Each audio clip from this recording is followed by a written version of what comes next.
If you struggle with OCD, you probably pay a lot of attention to your thoughts and find yourself obsessing over them. This is often done in an attempt to try and make them go away. This is an understandable response.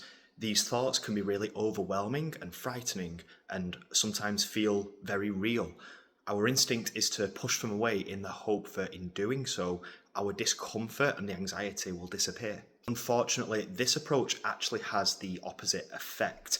When we try to eliminate these thoughts, we're inadvertently teaching our brain that they are dangerous and that we should probably keep an eye on them just in case. As a result, we become even more hyper aware of the thoughts, which only serves to keep us in this sticky cycle of anxiety.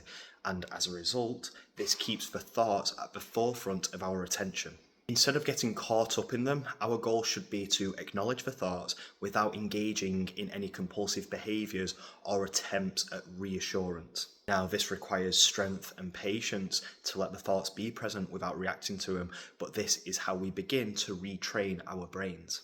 If you find yourself falling back into old habits of reassurance or safety behaviours, remember that this is just part of the process. When you notice a certain thought that you would normally find triggering, simply pause and acknowledge it, and then introduce the thought again without acting upon it. If you have found yourself maybe looking for some reassurance or compulsively trying to get rid of it or ruminate on it to figure it out, it's okay. Get better at acknowledging when you are doing this, stop it, and then you can reintroduce the thought and then practice not responding to it. Progress comes not from stopping the thoughts, but from working on reducing and ultimately eliminating our compulsive responses to the thoughts. It's really important to remember that with OCD, we focus on eliminating the C and ending on the O.